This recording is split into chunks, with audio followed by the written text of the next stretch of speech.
Welcome to the JimAcosta Show, and it's another day that ends in Y and Donald Trump's assault on democracy in America.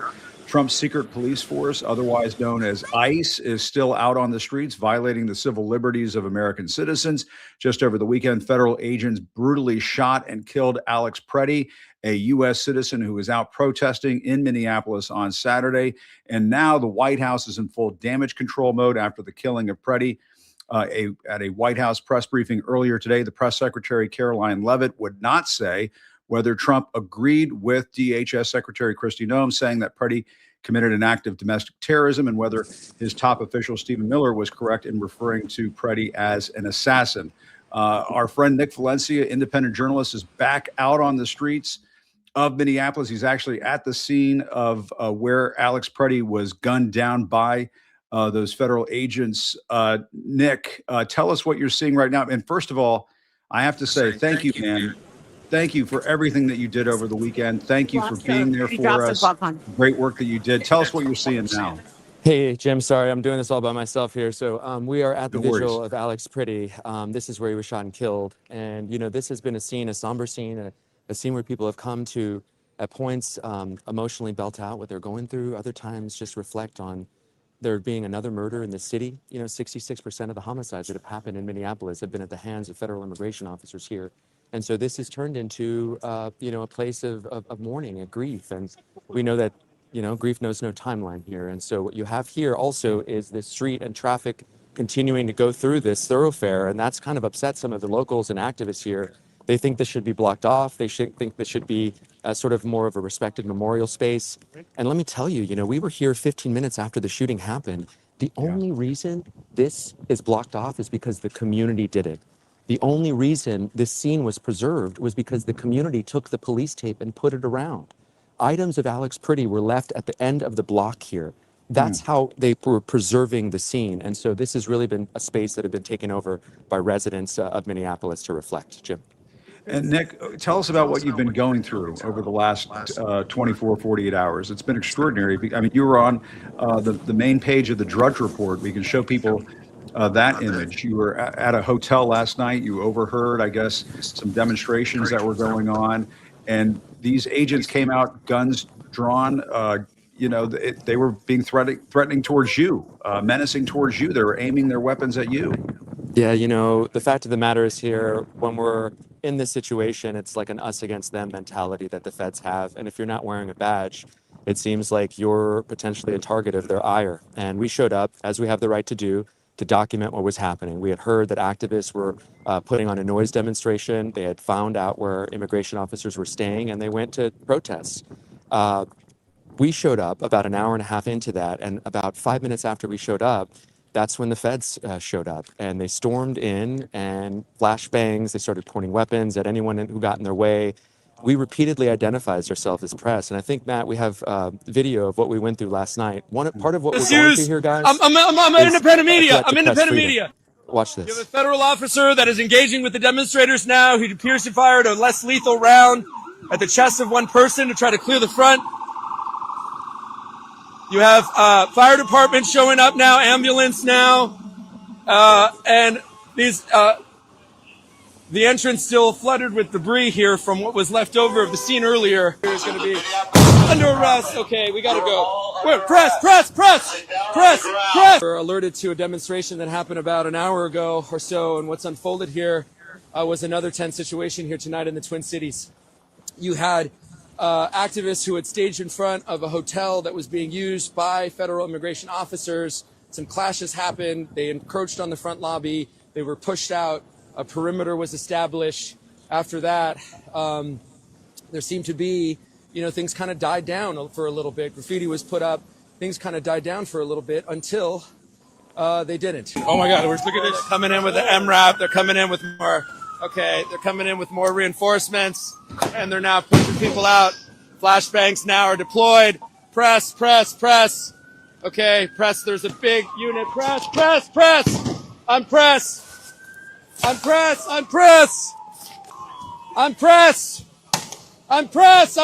We're press. Come on, man. Okay. You have now large vehicles now, what appear to be unmarked federal vehicles. Press, I'm press. You have police department now that have shown up. Press, okay, we're leaving. They're asking, they're saying everybody that's here is going to be under arrest. Okay, we got to go. Where? Press. Wow. Press. Nick, it looks like a war zone out there. You know, it wasn't an exaggeration to say that. It certainly felt like it. And, you know, what was even more, it's just so crazy, Jim. I said over and over, you hear me there identifying who I am. And what I didn't get on video. Oh. Might have lost Nick there. Did we lose Nick? Oh, we got you back. Nick, we got you guys. back. You can still hear me here. You're back. You know, what I did get on video saying, you know, I'm identifying myself as press, and they said, we don't care who you are, we'll fucking shoot you. And so that's what we're dealing with here in terms of press freedom. You know, we have a First Amendment for a reason. Our profession is protected by it. We have every right to be there. And part of what I was experiencing yesterday is my behavior is my biggest press badge. You know, there are independent journalists out there, and I love independent media. I'm so grateful to be in this space. But the fact of the matter is that there are people out there who claim to be independent journalists, but in between their live shots are throwing things at law enforcement because they're pissed off and angry. And some of those people then hide behind someone like me. And I'm not making excuses for the behavior of the federal officers. They shouldn't be pointing weapons at anybody. But in this fog of war, because it really was like a war zone out there, it creates this confusion. You know, I'm getting pushback this morning as well because at one point, that federal officer who was all by himself, you don't see it, you see it in other reporting, he was bleeding from the mouth and he spit up blood. And, you know, I asked him in that moment if he was okay, documenting what was happening. And, you know, look, that we're bound by certain ethics codes. You know, we've talked about this on my show when you were on, just like what journalism means. And, you know, this new space where, you know, for me, I'll speak for myself. I don't believe in objectivity. And I think what I'm doing is taking a stance. But I also abide by journalistic ethics where I am not an aggravator or an agitator. I have every right to be there and document what's going on. And I talk my shit to the government because I believe in this country. I believe my speech is protected. And sometimes I don't always get it right, but I'm allowed to do it because this is America. And I believe in this country and what we're doing. And what I saw yesterday and them trying to limit the interactions of the media, trying to, you know, quell what we're recording. You know, I was here recording on live stream and I thought I ran out of battery, Jim. And I talked to 2 other people who had the same thing happen to them. We know that the feds have, you know, tens of millions of dollars at their disposal, that they're using technology. It's not beyond the scope of the imagination that they shut off my live stream because it was getting thousands of views and traction. Wow. What we do, and it's hard for me to hear you right now. I know I'm just going on a tangent here, but what we do is so important, Jim, as an independent media. It took me an hour and a half at the scene before I saw these big cameras here right now up here with live news and their big people and all their teams. It wasn't for a lack of effort, you know, like Nick, you were there on the scene. You were on the scene. We were here by myself holding my camera and I was taking you through, and that's what journalism is. It's raw, it's unfiltered. It is giving you the truth as we see it. It's not creating some narrative. And what we're in right now is a propaganda war. You have the administration claiming that somebody was shot and killed because they were rioting here or starting a riot. That man was murdered. Everyone that sees that video knows it. And when the government tells us these lies and not to believe what we're seeing, it only adds to that kindle that's happening here, those embers that are being fanned, those flames, whether you want to accept it or not. I know, Nick. We're here to tell the story, and I'm so grateful to be safe and that we weren't arrested last night and that, you know, we get to live to tell the story another day, Jim. Well, Nick, thank you for your brave reporting. I know you need to get out of the cold and to the airport and back to your family, but great work out there, man. Really, my hat is off to you. I gave you a shout out on a Substack today because I just think what you're doing is emblematic of what independent journalism is all about. And so many thanks to you, Nick. Keep charging, keep fighting, man. Really terrific work. Jim, I think I'm gonna have to drop off to hear you. I'm gonna drop out of the room and come right back. I'm so sorry. I'm having this technical problems. I'm sorry, Nick. man. No, that's okay. Thank you so much. Really appreciate it. I mean, the folks out there doing this work are under such extreme conditions right now. They're so difficult. Another journalist who was with us over the weekend was Maritza Giorgio. She has the Grounded podcast that is so wonderful. There's Maritza right there. Great to see you. You did amazing work over the weekend too, reporting to us. How is it going where you are? I know you're also at the scene. It looks like at the vigil as well. I can see Nick over here. Yeah. It's just been crazy. But what's it been like since we last spoke on Saturday?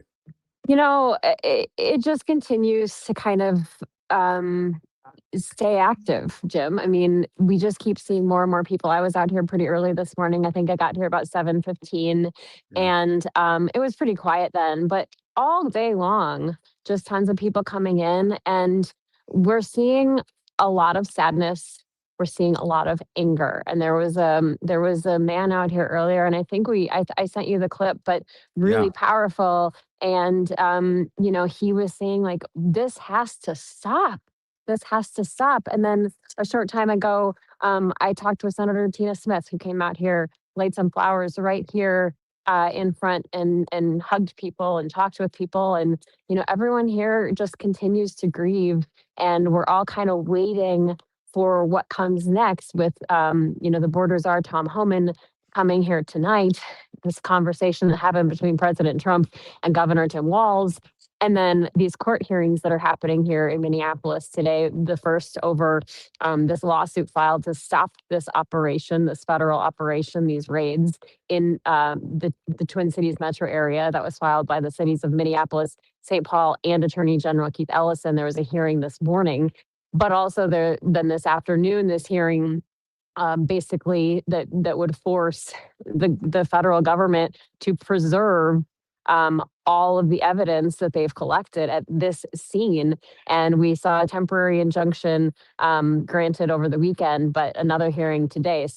So much happening. And again, like, a lot of emotion over the weekend. And today it's Monday. It seems like people are getting to work and trying to move here and get some action. Yeah. And I think we do have that clip that you sent us from what you were able to get at the scene earlier today. Let's play that, because I think it's powerful stuff. Yeah. Everyone repeat after me. I pledge allegiance. I pledge allegiance. I pledge allegiance to the flag. To the flag of the United States of America. Of the United States of America. Everyone finish it up. And to the republic. For which it stands.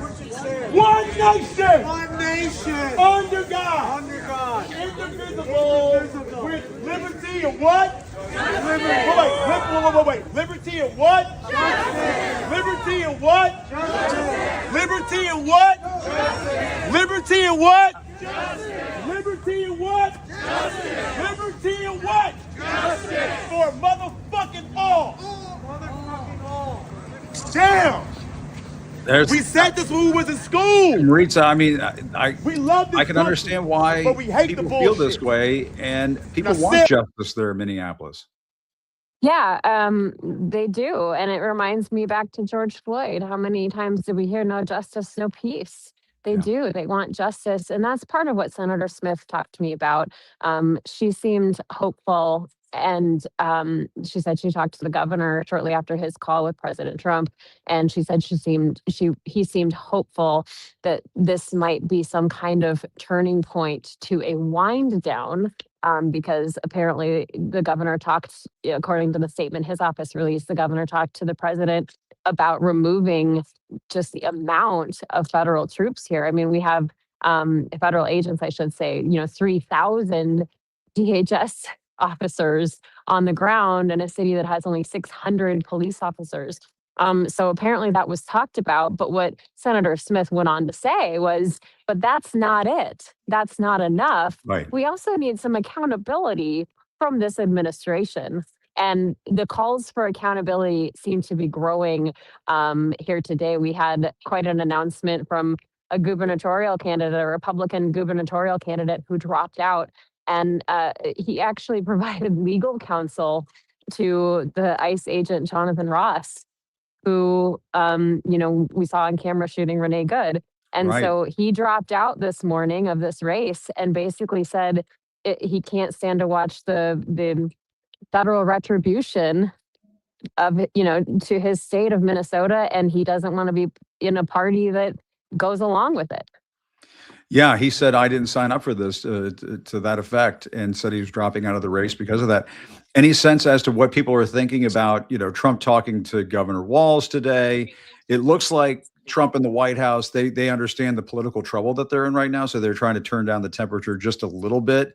But of course, we all know that that's probably going to be short-lived and politically motivated, not a full withdrawal from Minneapolis. But are there any reactions to any of that? I don't think so. I think at this point, emotions down here are just raw, and they just want this to end.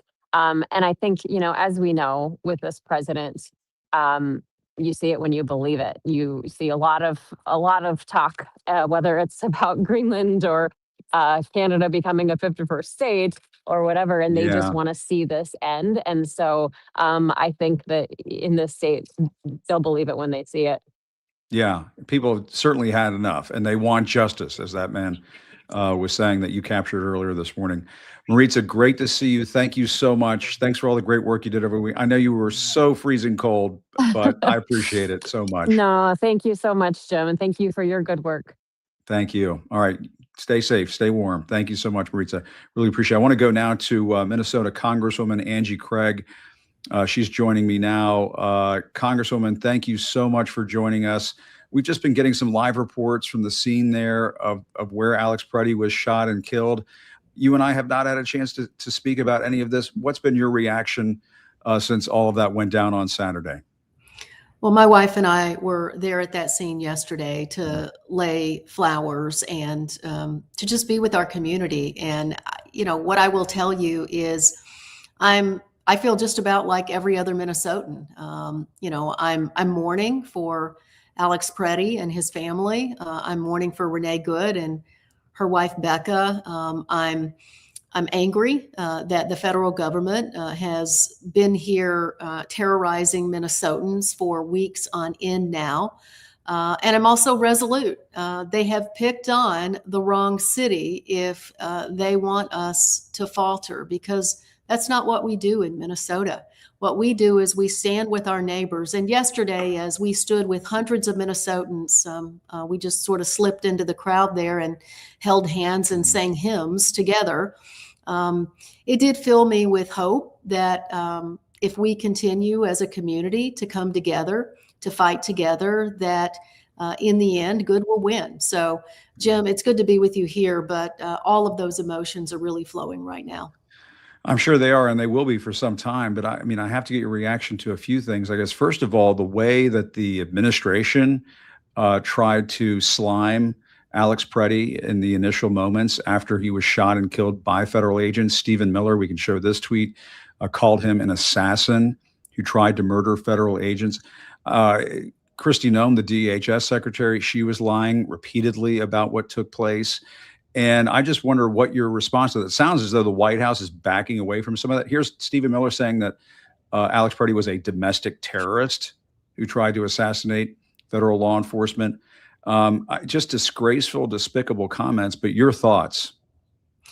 Well, I'll tell you, when we first heard Saturday morning that this had unfolded in Minneapolis, my wife and I were immediately concerned because our own 28-year-old son was out among those constitutional observers. Our own 28-year-old son has a permit to carry. So the first, 20 minutes of this were, my God, it's happened again in Minnesota.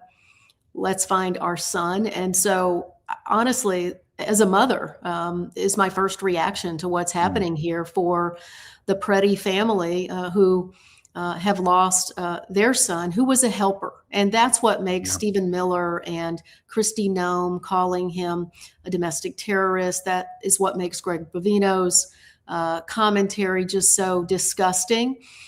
Alex Pretti died, and in his last moments after, before he was murdered, he was a helper.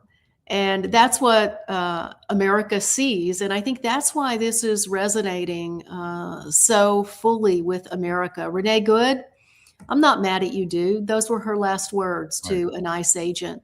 An ICE agent escalates a situation, shoves a woman to the ground. And Alex Pretti, he's the helper. And that's what so many Minnesotans are. And so when I say there's so much emotion, look, I'm pissed as hell at my Republican colleagues in Congress who still refuse to stand up against Kristi Noem and Donald Trump's ICE and the tactics that they're using and the racial profiling they're doing in our communities, the fact that they won't speak out. But we have to be able to hold all of these things at once, Jim, because they are all coming at us at the same time. Yeah, it's so true. And it's almost, I mean, Trump and his people, they seem to be trying to rearrange the deck chairs on the Titanic. There's word that Tom Homan, the border czar, who I guess is there's evidence that he may have been involved in a bribery scheme of some sort, but he's still hanging around the administration. Trump sending him into Minneapolis apparently and pulling Greg Bovino out, or Bovino's getting, I guess, replaced somewhat by Tom Homan. Your response to just how they're handling this? It seems like they're back on their heels because they've been surprised somewhat by even the Republican reaction. Well, look, I mean, they've been back on their heels for weeks, to be honest. If you're looking at this, Kristi Noem kind of screwed up the killing of Renee Good right out of the gate. They don't send J.D. Vance into Minnesota last week if they don't know that they have a very big problem unfolding. And then with the killing of Alex Pretti on Saturday, it just elevated and escalated the situation in Minnesota. And I just can't tell you how proud I am of Minnesotans for not turning to violence. It is very hard to be restrained at this moment in time, and we are resolute. We are restrained. We are fighting for our neighbors in our community. But this seems very much like Donald Trump may finally be waking up to, hey, this is not going to be very helpful to me. We know that he really only thinks about himself. Right. I'm glad the governor and President Trump had a conversation today.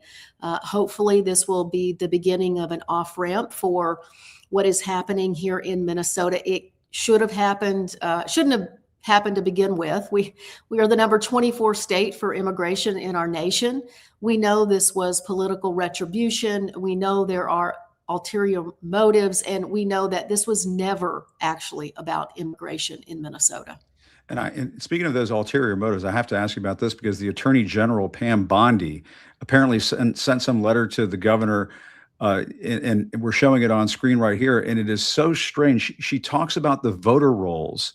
At one point, it says, allow the Civil Rights Division of the Department of Justice to access voter rolls to confirm that Minnesota's voter registration practices comply with federal law. I don't understand why the Attorney General would even be bringing this up in this context. It's almost as though, give us the voter rolls and nobody gets hurt. I mean, what is going on here? It's really stunning, stunning at this moment in time. I mean, Pam Bondi sends us a letter saying the only way we're going to leave is if you violate state law and your voters' privacy by handing over these records. Minnesota's not going to do that. Our Secretary of State has already said we're not going to do that. You cannot blackmail Minnesota. We are too strong. We stand in minus 11-degree weather, 50,000 of us. And we march and we support one another. So, Pam Bondi's request, it does feel very much like blackmail, like extortion. And again, just once again proves that this surge of ICE agents into Minnesota was never about immigration and continues to not be about immigration. Well, and the scary thing about it is I heard Trump the other day making these comments that he had won Minnesota 3 times. He has these delusional fantasies about winning states that he didn't win and so on. And so I wonder how much of this is coming from just these bizarre fantasies of his. And to me, to see innocent people in Minnesota be subjected to this, it's just absolutely appalling.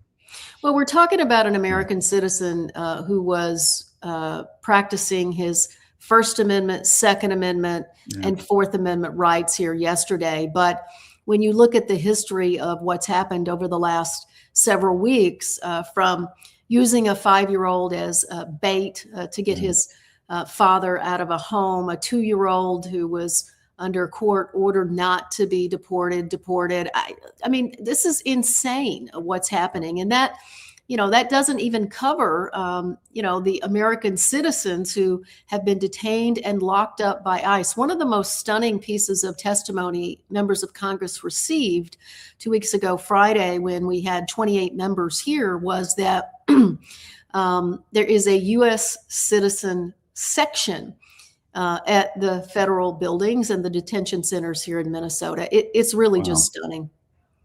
Wow, that is stunning.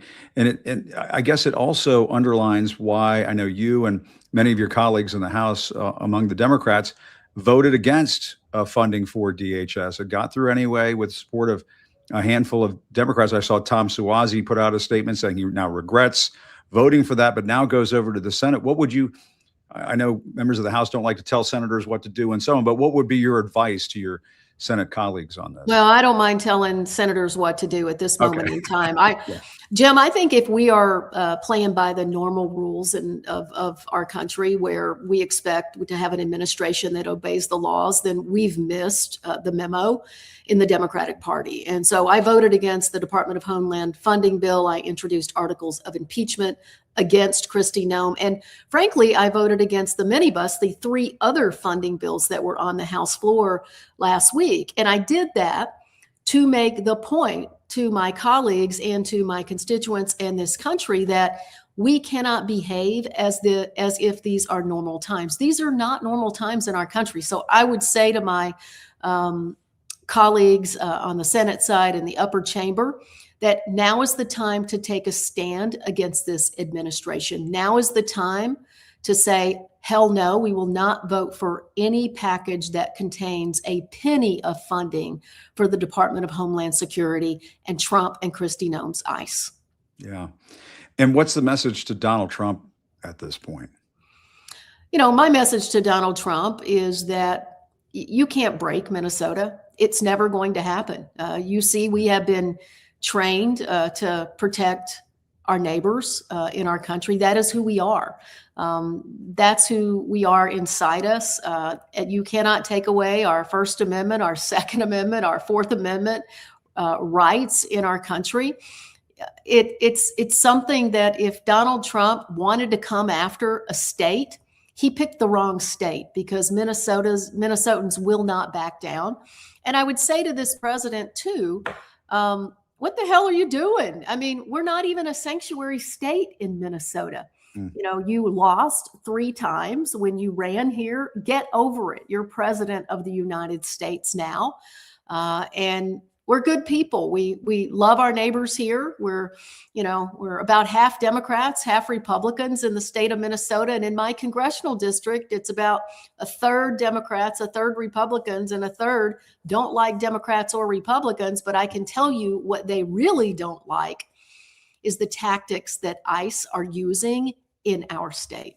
Well, Congresswoman, I appreciate your time very much. I can just feel what you're feeling right now. And I've been to Minnesota so many times. It is absolutely just terrible and tragic what is taking place there. But I know the character of the people too.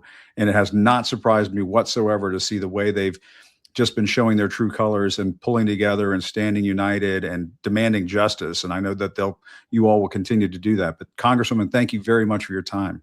Thank you, Jim. Really appreciate it. Good to talk to you. That's Congresswoman Angie Craig, not mincing words at all whatsoever when it comes to Donald Trump in this situation right now. And one of the things that you have to keep in mind is we're now in an election year. The midterms, it may seem like a far way off, but they're coming up fast. And look at the reaction that you saw over at the White House earlier today.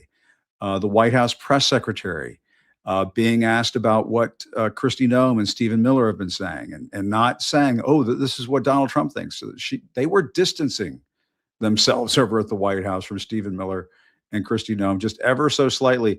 And then to say that they're sending in Tom Homan, which is, that's like putting, that's like putting lipstick on a pig, or maybe vice versa.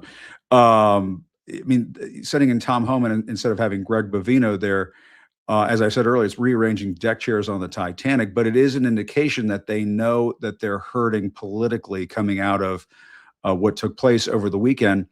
And, one of the things that you're going to start to see, I think, in the coming days is a lot of these Democratic candidates who are running in the midterms, some of them are running for open seats. Some of them are primarying other Democrats.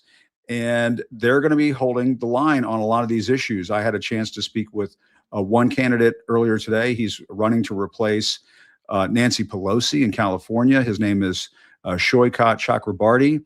And he is very clear. He thinks that ICE should be abolished. He thinks Trump should be impeached. He is not on board with the current Democratic leadership. He certainly is feeling it, you might say. And here's our conversation. Take a look. And joining us now is Saikat Chakrabarti. He is running for Nancy Pelosi's soon-to-be vacant seat in San Francisco, if I have that correct. Saikat, great to see you. Thanks for coming on. Yeah, thanks for having me on, Jim. Really appreciate it. Saikat, I think we should jump right into it. There's a lot we probably would talk about if it weren't today, if it were any other day, just about. But it seems to me what took place in Minneapolis over the weekend has everybody talking the ICE killing of Alex Pretti. Your thoughts on what was going through your mind when you saw this go down over the weekend? I mean, it's absolutely horrific. You look at the video and it's clear that he gets approached by the ICE agents. They bully him, and he's actually trying to protect this other woman that's with him. And then they just gun him down on the streets. I mean, it's like I've been talking about ICE acting like a paramilitary force for Trump as sort of basically a Gestapo. And to me, you see the reaction from the administration to this murder, and it's like double speak. They're just claiming something happened that didn't happen at all. They're doubling down on, no accountability, nothing at all about this. And the guy who murdered him, he's apparently back out there, still on the job, right? So I think it's a turning point, honestly. I think the murder of Renee Good was bad enough, but this is them just pushing the bounds even further. Yeah, I mean, it seems as though they didn't learn any lessons and didn't feel any shame at all after the killing of Renee Good. And I think that in part led to what took place over the weekend I've been calling it a murder too of Alex Pretti. But Saikat, I guess there's a policy matter in all of this. We just saw in the House, there were 7 Democrats who joined with the Republicans to pass a DHS funding bill that pays for ICE. And, is that the majority of Democrats in the House? Absolutely not. It was a small number of Democrats, but people are pretty outraged about this. Your thoughts on funding DHS, funding ICE, what should be done? I mean, I thought they were completely wrong to be voting for any DHS funding. I mean, this was before Alex Pretty's murder, but it was after Renee Good's murder. And I think it was a huge failure of leadership in the Democratic Party. Hakeem Jeffries told his caucus to vote no, but he didn't whip any votes. So he let them go the way they will. And he got people like Suozzi today saying, that was a mistake. I guess I shouldn't have voted for that. Well, maybe you shouldn't have your seat if you make mistakes like that. We're living in the middle of an authoritarian coup right now. Democrats campaigned in 2024 saying that if Trump wins, we might lose our democracy. And what we're seeing right now is that if it quacks like a duck, it is a duck. You're seeing ICE got more money right now than the militaries of every country other than America and China. This is a military force attacking American citizens. And so I'm glad to see that, it passed the House, but the Senate seems to be holding strong now, largely because, it took the murder of Alex Pretti to get us there. But yeah. I can't believe they didn't see this coming. It's clear as day to anyone who's been following this over the last year. I hope we actually keep the government from being funded, because at this point, nothing should pass unless we, fully take all the money back that we already gave to ICE. We end qualified immunity and actually prosecute everyone that's broken the law, because not just this one guy. There's a report I saw today about 2,300 constitutional violations have happened from ICE since they've been operating over the last year. And you look at what's going on in the detention centers where there aren't any camera phones going on. Horrible, horrible human rights abuses. So this has to stop. And until it stops, we can't fund the government. Right. I mean, and just the other day, we saw a little boy, 5 years old, Liam Ramos. He was picked up by ICE, and he's now in jail. He's in a detention facility in Texas. And Trump said they were going to go after the criminals and the gangbangers, and that was obviously a lie. And I guess, so what could be done about this from a Democratic standpoint? You mentioned Hakeem Jeffries, the Democratic leader. I mean, if you're elected to Congress as a Democrat to fill Nancy Pelosi's seat, would you want him to be the leader or the Speaker of the House? Would you want new leadership? What are your thoughts? I don't want him to be leader of the House. I believe he's been a failed leader in this moment. Same with Leader Schumer in the Senate. I don't think they're treating this moment correctly, because right now, when you have an authoritarian coup happening, which is what this is, you have to use every point of leverage to fight that back until you get to elections and you can get power back and you actually have hopefully fair and free elections. But what we're seeing instead is sort of politics as usual. Like Jeffries is treating this. I think they're trying to do this politics of backlash where they're just hoping, let Trump do his worst. We'll see the backlash build up and then Democrats will get to win on an anti-Trump message. But that might not work. We might not have elections if we go that route. So I just don't think they're taking this moment seriously. And what I'd like to see them do is use places of leverage like this government funding bill to hold the line. And, I'd like to get to a place where we're completely defunding ICE and talk about building up immigration enforcement from the ground up right now. Because at this point, we've, hired up more than half of the force on ICE into this agency that's being cruel. That's what people are being attracted to joining this force for. So we have to completely start from scratch. So yeah, they need a whole line. And the other thing I would like to see Democrats doing right now, the House Democrats are on recess. They should be showing up en masse to these detention centers and demanding to be let in until we get real oversight of everything that's happening under ICE. The government should not be allowed to open. Yeah. And you mentioned defunding ICE. So you'd like to see ICE abolished. That's a policy position that you're taking now? Yes, because at this point, I don't think you can reform an agency that's doing such horrible human rights and constitutional violations daily, and where the majority of the force, they've been brought in with that being the understanding. They're being asked to do maximum damage on American people. So that's not to say we shouldn't have immigration enforcement. We used to have immigration enforcement that was more humane, that was done correctly. It just means this agency is not capable of doing it. So I believe we have to start from ground one. We have to rebuild this force. And what about what should be done about Trump? I mean, there's been some talk there should be an impeachment if Democrats take back the House. Should Democrats try to impeach him again? And should you do it if Democrats don't have the majority in the Senate? Would that just be sort of a wasteful exercise, do you think? Or do you think it needs to be done to send the message? I think we got to impeach Trump. We also need to impeach Noem. I mean, I think stuff's honestly gotten so bad where every now and then you are seeing the Republicans actually break, because Trump has become an historically unpopular leader. And you even have House Republicans now calling for hearings on what ICE is doing. They want to bring the Bovino and others in front of their committees. So I think you push at this point, make the case, create such popular will against Trump and this administration for the real, violations that they're committing, that I think you could get an impeachment. Because, we just saw this with the Epstein files released too, right? Like Trump did not want the Epstein files to get released. He kept whipping his Republican colleagues to make sure they wouldn't get released. But there was such public backlash to that. And people like Ro Khanna and Tom Massey just fought and stuck with it, that eventually the Republican caucus caved. They voted to do the release of the Epstein files. Of course, they're still, avoiding actually releasing it, but you got to keep pushing and keep fighting. That's what you have to do. And so, yes, absolutely, we should be impeaching anybody who breaks the law, because nobody's above the law. Yeah.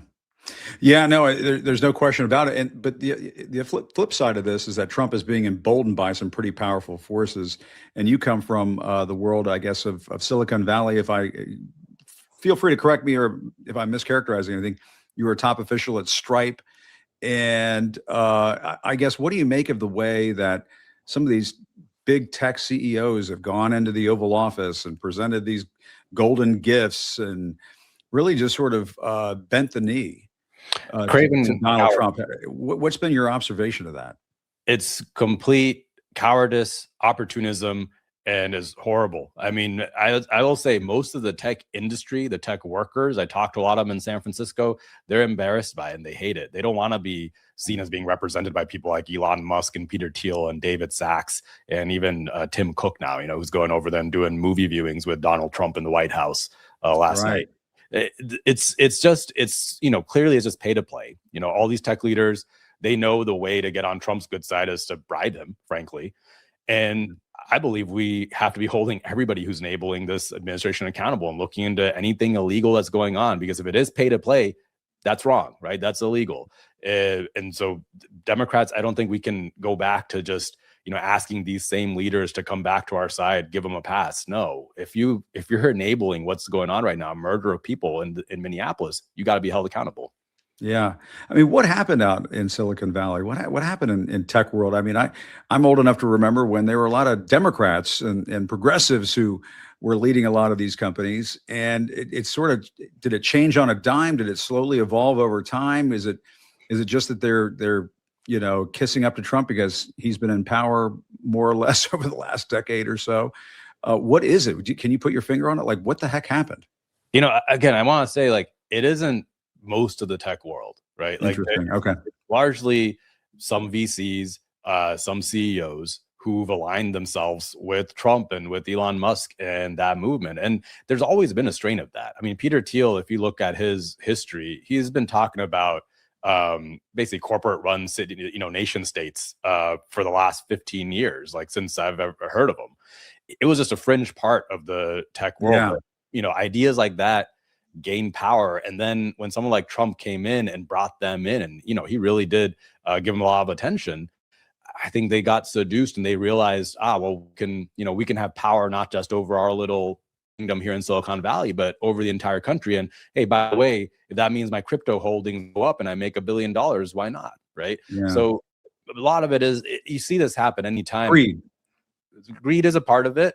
Yeah. But also it's the hunger for power. And I think it's a handful of these VCs and CEOs who have, in my mind, a sort of a God King mentality where they think they're above it all. Well, they're not, right? If you break the law, you're still gonna be held accountable. Yeah. And Saikat, you're looking to fill some pretty big shoes in Nancy Pelosi. She was the Speaker of the House. And I think by and large throughout the Democratic Party, I mean, people really look up to her and see her as, sort of the prototype for, taking on Trump. Everybody can remember when she put the sunglasses on and had the red coat coming out of the White House that day and so on. What do you say to people out there in San Francisco to say, okay, I can take this on. I can take on this mantle? Yeah, look, I believe Speaker Pelosi was a groundbreaking speaker, and she was a historic figure, and she was amazing for a certain period in our politics. But I think a lot of people in San Francisco actually realize that we do need something new. I mean, I launched my campaign back when Speaker Pelosi was still in the race, and I primaried her. And my argument then and my argument now is, if we actually want to save this country, it's not just going to be enough to stand up against Trump and beat him. We actually need our own vision for how to improve the underlying economic anxieties that led to someone like Trump getting elected in the first place. We have to have a real vision for making life affordable, for creating, high wage, dignified work for people. And that's been the focus of my work for the last 10 years. So it is pitching a new kind of politics. But that's what I'm seeing in people in San Francisco. They're ready for that. They realize it's necessary in this moment. Absolutely. I mean, and I think that there is something to be said for, we need some fresh legs, some fresh ideas, fresh faces.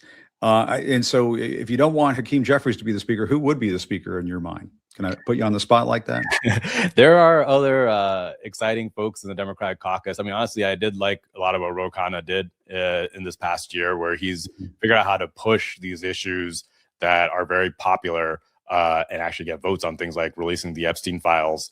But my bottom line here is, I think we need a leader in the House who is actually going to fight for policy positions that are popular. I mean, the stuff I'm running on, it gets painted as progressive. But if you look at things like, banning congressional stock trading, banning the revolving door between Congress and the lobbying industry, this stuff polls at like 80-90% amongst Republicans and Democrats. You talk about reducing the military budget. Most Republicans, like 85% of Republicans, want that. So this is all popular stuff, but we have politicians who don't give it a vote, who don't actually want it to happen. So I like to see someone for a leader who is going to fight for where the people are actually at, and also someone who kind of understands how to fight in this current day, who's able to recognize the talent in the caucus. So get the best communicators out there at the front fighting day and night. Honestly, like when I was in Congress in 2019, I sort of saw how a lot of Democratic Party sort of sidelined AOC as, they're sort of saying she's just a social media star. Well, no, she's an incredible communicator, right? Use that talent, use that power. So I think that's what it takes. If you're going to be leader of the Democratic caucus, you need to have a real vision of what you want to do. And you have to be able to know how to use your team. You're like the coach of this team, right? And use that to advance this vision and win the fights. Yeah. No, and I'm sure there are going to be some people watching this and say, yes, exactly. That's exactly what we need. We'll see if you can get it done. But it sounds like you're on your way. Saikat Chakrabarti, thank you very much for joining us. Really appreciate you as a Democrat running for the seat held by Nancy Pelosi. And best of luck. Hope to talk to you soon. Thanks, Jim. Appreciate it. All right. Thank you. Thanks so much. Well, so you can see that, there are Democrats who are willing to make some waves and say, listen, what the party's been doing up until this point is just not enough. And I don't want to go back and harp on this too much, but I'm going to go back and harp on this a little bit. There was a key vote in the House of Representatives last week. 7 Democrats joined Republicans in voting for the DHS funding bill. One of those Democrats was Tom Suozzi of New York, and he just put out a statement today saying that he regrets what he did. I failed to view the DHS funding vote as a referendum on the illegal and immoral conduct of ICE in Minneapolis. I hear the anger from my constituents, and I take responsibility for that. I have long been critical of ICE's unlawful behavior, and I must do a better job demonstrating that. There's a congressman right there who voted for DHS funding, and I'm not blaming Alex Pretti's death on Tom Suozzi, but this just goes to show you that these votes matter. What is happening right now in Washington matters. And there are headlines that are coming out right now that Greg Bovino is expected to leave Minneapolis, and that some of his forces, or his thugs, I should say, are expected to leave Minneapolis. Trump was on the phone with Tim Walz, the governor of Minnesota, earlier in the day, and it sounds like Trump was coming off the ledge a little bit. It's been said before, and it should be said again, Donald Trump is a day trader. He understands that his stock is once again tanking and in the toilet right now, and so he can't afford to go any further down the shitter, and so he is recalibrating. The people around him are recalibrating. Caroline Leavitt was asked earlier today if Trump agrees with Stephen Miller and Kristi Noem and the way they slimed Alex Pretti. Here's what Caroline Leavitt said. On Gabe's question, Secretary Noem said Alex Pretti committed an act of domestic terrorism. Stephen Miller labeled Pretti a domestic terrorist. Does the president agree with them? Look, as I've said, I have not heard the president characterize Mr. Pretti in that way. However, I have heard the president say he wants to let the facts in the investigation lead itself. Was he alarmed to hear his top officials referring to him in that way, rushing to that judgment? Danny, go ahead. Thanks, Caroline. That's as close as they come to admitting, whoops, we screwed up. And it's not just, it's Stephen Miller, going out there and calling Alex Pretti an assassin and a terrorist. That's just the tip of the iceberg. Kristi Noem was lying over the weekend, saying this looks like a situation where an individual arrived at the scene to inflict maximum damage on individuals and to kill law enforcement. This is what she said. And she went on to say, this is a violent riot when you have someone showing up with weapons and using them to assault law enforcement officers. She said that too, in another lie. So they are lying. They are lying. They were lying all weekend. They were trying to lie about Alex Pretti. They were trying to lie about what happened, and the lies won't work. We saw what took place over the weekend. We saw it with our own eyes. Republicans saw it with their own eyes, as we were talking about earlier in this program. Republican who was running for governor in Minnesota suddenly pulled out of the race, saying he doesn't want any part of this. He doesn't want to be a part. No kidding. No kidding. What is happening right now is absolutely toxic. ICE is completely toxic. Greg Bovino is completely toxic. And I'm sorry, but sending Tom Homan to Minneapolis is putting lipstick on the pig or putting pig on the lipstick. It's one or the other. Do they have any Cabas in Minneapolis? I mean, there's a question that needs to be asked.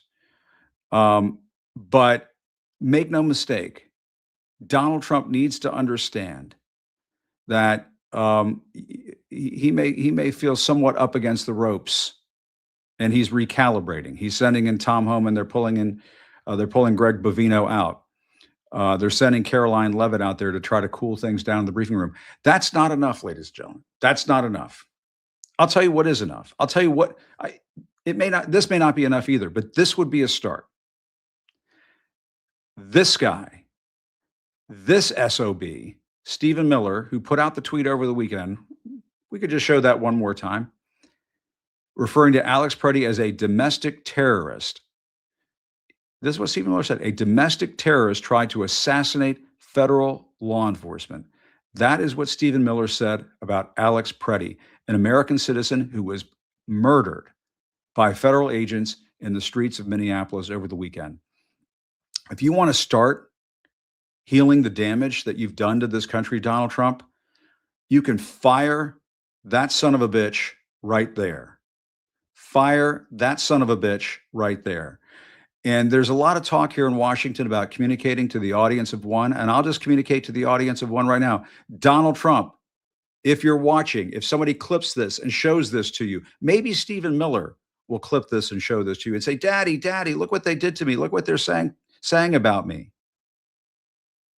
You're right. You're goddamn right, I am. Stephen Miller should have his ass fired tonight, right now, for calling Alex Pretti a domestic terrorist. Kristi Noem should be fired immediately. There's all this talk of impeaching Kristi Noem. Her ass should be fired immediately. Secretary Puppy Killer, Saikat Barbie, ICE Barbie should be fired immediately if Donald Trump wants to start repairing some of the damage that he has done. But make no mistake that goes nowhere near as far as it needs to go. The Senate absolutely should be willing to shut down the government over funding the Department of Homeland Security. It is not enough at this point to pull out Greg Bovino and send in Tom Homan. You know, which is it, the organ grinder or the monkey when it comes to those two? That is not solving the problem. The only thing that begins to solve the problem, is for Stephen Miller to have his ass fired and for Kristi Noem, Secretary Puppy Killer, to be fired too. She has no business being the Secretary of the Department of Homeland Security. We all know that. We've known that since the beginning. Her ass should be out of a job. Stephen Miller, his ass, they should box up his shit, hand it to him, and say, get the fuck out of this White House right now. He has no business being in that position.